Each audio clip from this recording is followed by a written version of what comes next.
నమస్కారం. యాదేవి సర్వభూతేషు శక్తిరూపేణ సంస్థిత నమస్తస్తే నమస్తస్తే నమస్తస్తే నమో నమః. అమ్మలగన్న ముగురమ్మల మూలపుటమ్మ ఆది పరాశక్తి.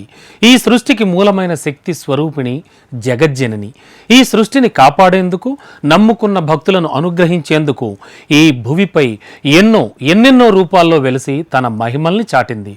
భారతదేశంలోనే కాకుండా ప్రపంచవ్యాప్తంగా అమ్మలగన్న అమ్మకు ఎన్నో విశేషాలయాలున్నాయి, మహిమాన్విత శక్తిపీఠాలున్నాయి.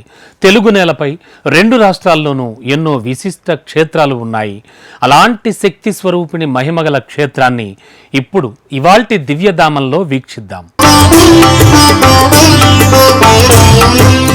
ఆంధ్రప్రదేశ్లోని విజయవాడ నగరంలో కృష్ణానది ఒడ్డున ఇంద్రకీలాద్రిపై వెలసిన మహాక్షేత్రం కనకదుర్గమ్మ ఆలయం.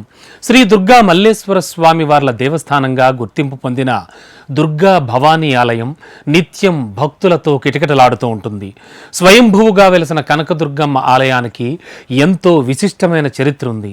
ఇక్కడి ఆలయానికి ఎన్నో ప్రత్యేకతలు ఉన్నాయి. ఈ ఆలయానికి పౌరాణిక చారిత్రక నేపథ్యం కూడా ఉంది. అంతేనా, స్థల పురాణమే కాకుండా స్థానికంగా కూడా అమ్మవారిపై అనేకానేక గాథలు ప్రచారంలో ఉండడం విశేషం.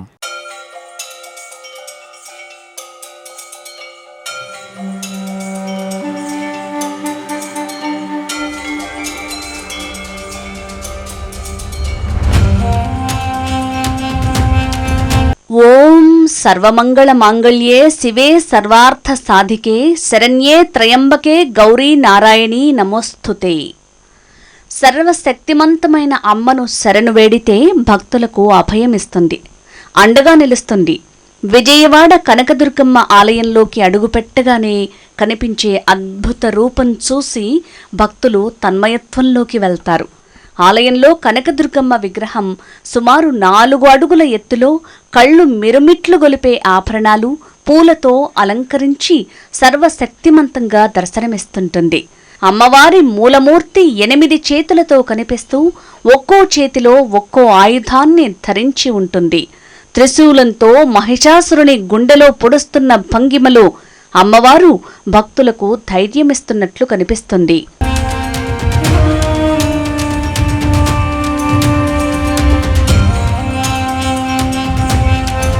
మహిమాన్విత శక్తిక్షేత్రం విజయవాడ కనకదుర్గ ఆలయానికి విశేష చరిత్ర ఉంది, పౌరాణిక నేపథ్యం ఉంది.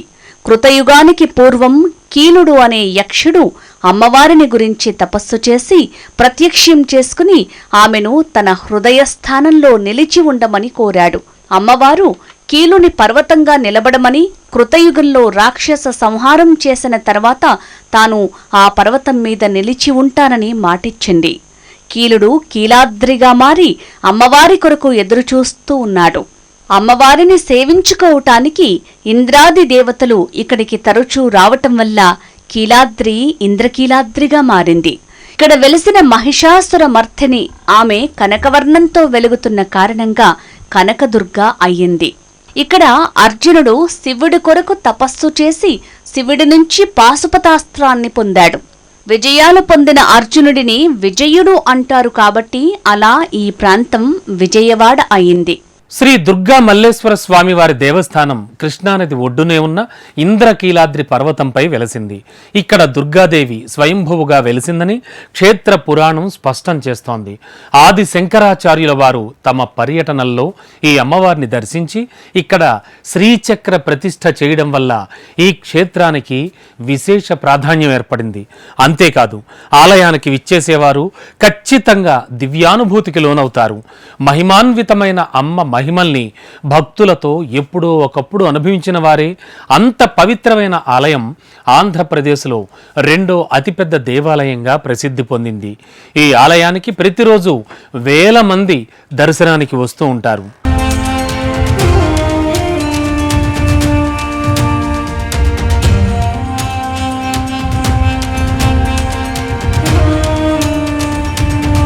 శ్రీ కనకదుర్గ ఆలయం ప్రస్తావన మనకు పురాణాల్లో కనిపిస్తుంది.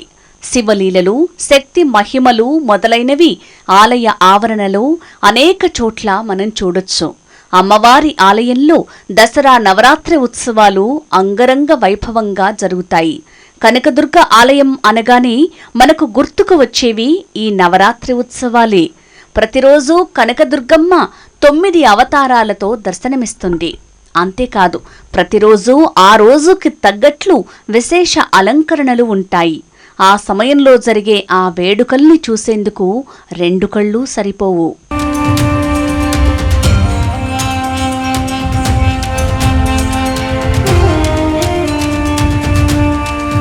నవరాత్రి ఉత్సవాల్లో కనకదుర్గమ్మ తొలి రోజున స్వర్ణ కవచాలంకార దుర్గాదేవిగా, రెండో రోజు బాల త్రిపురసుందరీదేవిగా దర్శనమిస్తుంది.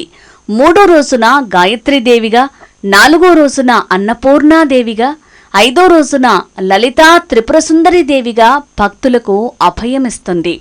ఆరో రోజున సరస్వతీదేవిగా, ఏడో రోజున దుర్గాదేవిగా, ఎనిమిదో రోజున మహాలక్ష్మీదేవిగా, 9వ రోజున మహిషాసుర మర్ధినిగా, 10వ రోజున రాజరాజేశ్వరి దేవిగా అమ్మవారు భక్తులకు కనువిందు చేస్తుంది.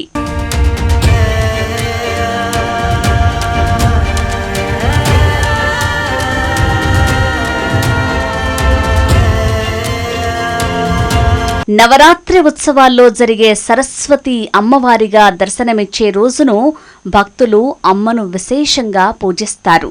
సరస్వతి అమ్మవారి జన్మ నక్షత్రమైన మూలా నక్షత్రం వేళ వేలాది మంది భక్తులు, విద్యార్థులు తరలివస్తారు. చిన్నారులచే ఆలయ అర్చకులు ప్రత్యేక పూజలు చేయిస్తారు. దసరా నవరాత్రుల్లో ప్రతిరోజూ ఒక్కో విశేషం ఉంటుంది. అమ్మవారిని దర్శించుకునేందుకు భక్తులు భారీ ఎత్తున తరలివస్తారు. ప్రత్యేక పూజలు జరుగుతాయి.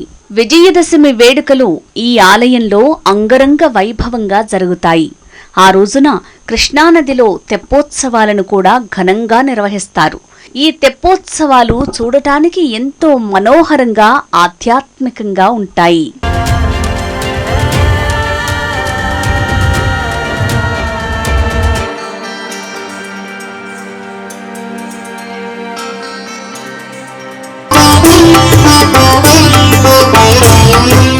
విజయవాడ ఇంద్రకీలాద్రి కనకదుర్గ ఆలయానికి ఎంతో చరిత్ర ఉంది. అయితే ఈ ఆలయ చరిత్ర సమస్తం ఆసక్తిదాయకం. ఆలయ నిర్మాణం గురించి తెలుసుకుంటే ఎన్నెన్నో ఆశ్చర్యకర విషయాలు తెలుస్తాయి. కనకదుర్గమ్మ గుడిని ఎవరు నిర్మించారు?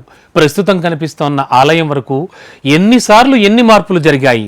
ఎవరి కాలంలో ఏ మార్పులు చేశారు అనే విషయాలు తెలుసుకుంటే అమ్మవారి మహిమలు మనకు కళ్లకు కట్టినట్లు సాక్షాత్కరిస్తాయి.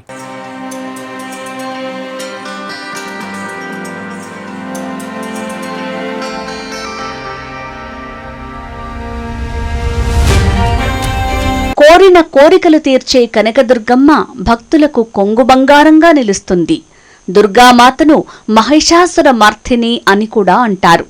మహిషాసురుడు అనే రాక్షసుడిని వధించినందునే అమ్మవారికి ఆ పేరొచ్చిందని పురాణాల ద్వారా తెలుస్తోంది. కలకత్తా, చెన్నై నగరాలకు సరిగ్గా నడుమ ఉండే ఈ నగరంలో అమ్మవారి ఆలయం ఉండటం విశేషం. పురాణాల ప్రకారం విజయవాడ కనకదుర్గమ్మ ఆలయాన్ని అర్జునుడు నిర్మించినట్లు తెలుస్తోంది. పాండవుల్లోని అర్జునుడు ఇంద్రకీలాద్రి దగ్గర తపస్సు చేసి పరమేశ్వరుడి నుంచి పాశుపతి అస్త్రాన్ని పొందుతాడు. తాను చేసే యుద్ధంలో విజయం దక్కాలని పరమేశ్వరుడిని కోరుతాడు. అందుకే ఈ ఊరికి విజయవాడగా పేరొచ్చింది. అయితే ప్రస్తుతం మనకు కనిపించే ఈ దుర్గా మల్లేశ్వర స్వామి దేవాలయాన్ని 8వ శతాబ్దంలో నిర్మించినట్లు చారిత్రక ఆధారాలున్నాయి. అయితే ఈ ఆలయ నిర్మాణానికి సంబంధించి మరికొన్ని కథలు కూడా ప్రాచుర్యంలో ఉన్నాయి.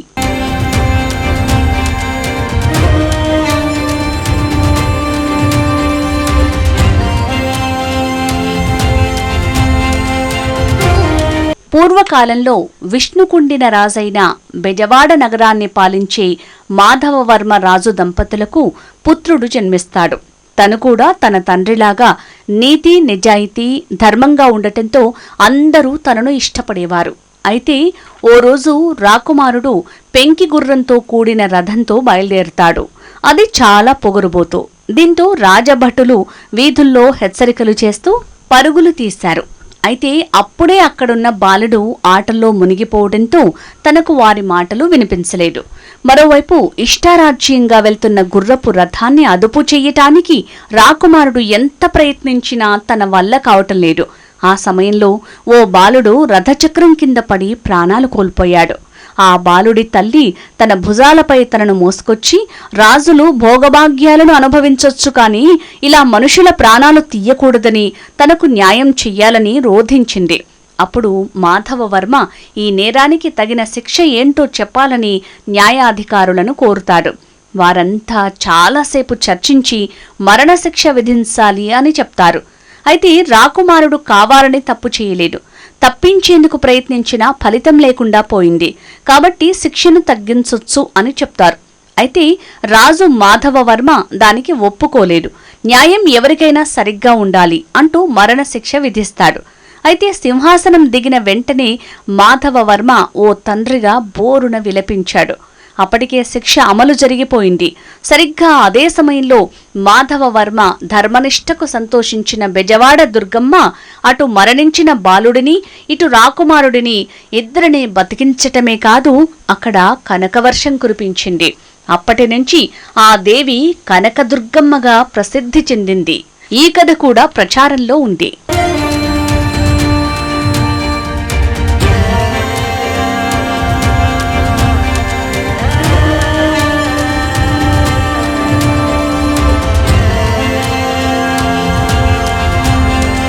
ఇంకో కథనం ప్రకారం శివుడు ఇక్కడ మల్లయుద్ధం చేశాడు.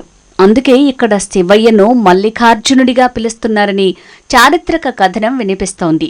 జగద్గురు ఆదిశంకరాచార్యులు జ్యోతిర్లింగం అదృశ్యమవటాన్ని గమనించి అమ్మవారి ఆలయ ఉత్తర భాగాన మల్లికార్జునుడి విగ్రహాన్ని పునఃప్రతిష్ఠించారు. ఇక్కడ మల్లికార్జునుడు కూడా మహిమలు గల దేవుడు. స్వామివారికి నిత్యం ప్రత్యేక పూజలు జరుగుతాయి. మహాశివరాత్రి, కార్తీక మాసంలో ఇక్కడ ప్రత్యేక పూజలు జరుగుతాయి. అంతేకాదు, కోటి దీపోత్సవం కార్యక్రమాన్ని ఎంతో అద్భుతంగా నిర్వహిస్తారు.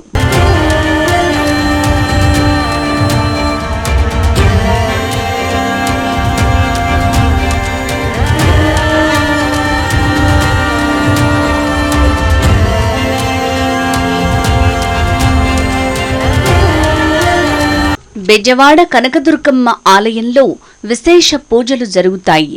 ప్రతిరోజు భక్తులతో కళకళలాడే ఆలయంలో భవానీ భక్తుల కోసం ప్రత్యేకమైన పూజలు చేస్తారు. అమ్మవారి దీక్షను భవానీ దీక్ష పేరుతో నిర్వహిస్తారు. భారీగా భక్తులు తరలివచ్చి భవానీమాలను స్వీకరిస్తారు. ఎంతో నిష్ఠగా భవానీ దీక్షలను పూర్తి చేసిన తర్వాత మళ్లీ కనకదుర్గ ఆలయానికి విచ్చేసి మాల విరమణ చేస్తారు. ఇదంతా ఎంతో నిష్ఠగా సాగుతుంది.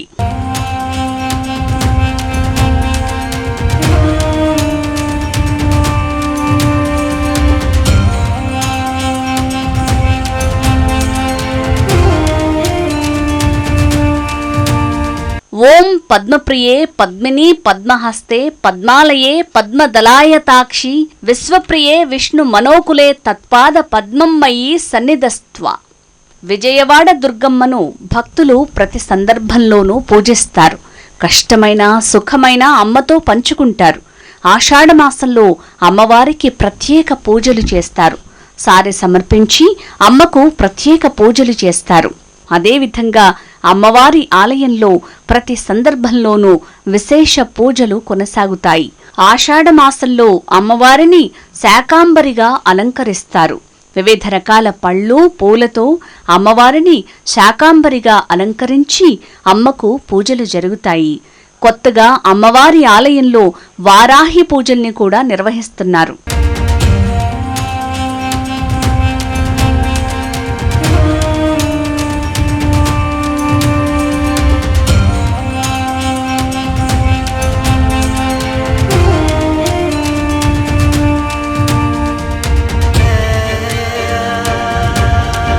విజయవాడ దుర్గమ్మ ఆలయంలో అనేక ఉపాలయాలు ఉన్నాయి.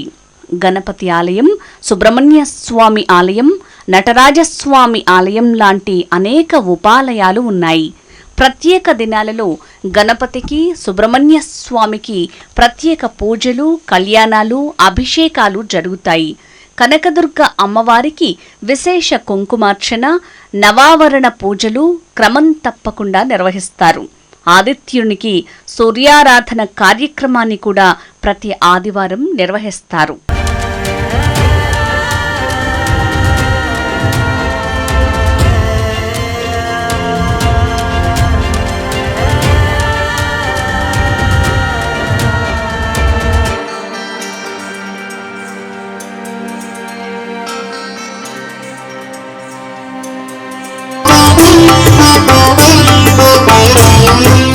విజయవాడ కనకదుర్గమ్మ ఆలయానికి ఎలా చేరుకోవాలి అంటే, విజయవాడ నగరంలో దిగితే చాలు అమ్మవారి గుడికి వెళ్ళడానికి ఆలయ బస్సులు సిద్ధంగా ఉంటాయి.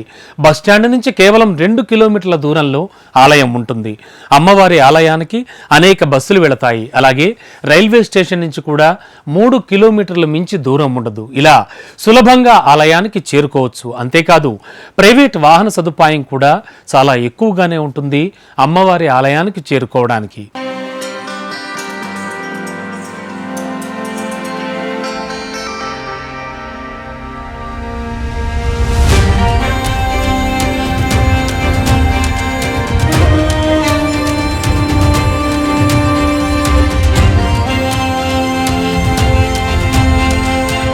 విజయవాడ కనకదుర్గమ్మ ఆలయం మహిమాన్విత క్షేత్రం.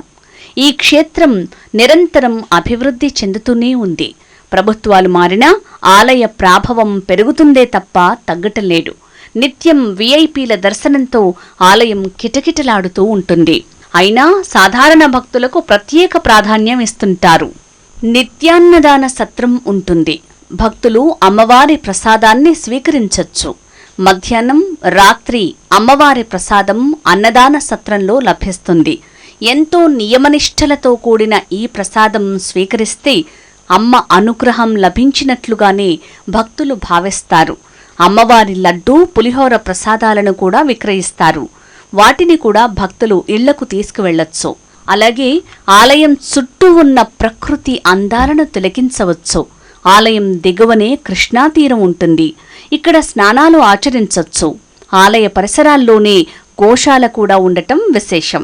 కనకదుర్గ ఆలయం చుట్టుపక్కల మంచి ఆహారం దొరుకుతుంది. విజయవాడ నగరంలోనే ఉండటంతో అన్ని రకాల ఫుడ్స్ లభిస్తాయి. చుట్టుపక్కల వసతి సదుపాయాలు సులభంగానే లభిస్తాయి. అమ్మవారి ఆలయానికి అనుబంధంగానూ కొన్ని వసతి గృహాలు ఉన్నాయి. భక్తులు అక్కడ కూడా సులభంగా ఆలయ వసతి గృహాలను పొందవచ్చు. అంతేకాకుండా విజయవాడ నగరంలో అనేక వసతి గృహాలు ఉన్నాయి. అన్ని వర్గాల వారికి అనుగుణంగా ఇక్కడ వసతి గృహాలు లభిస్తాయి. భక్తులు తమ ఇష్టాలకు అనుగుణంగా ఆహారం, వసతి సౌకర్యాలు విజయవాడలో సులభంగా పొందొచ్చు.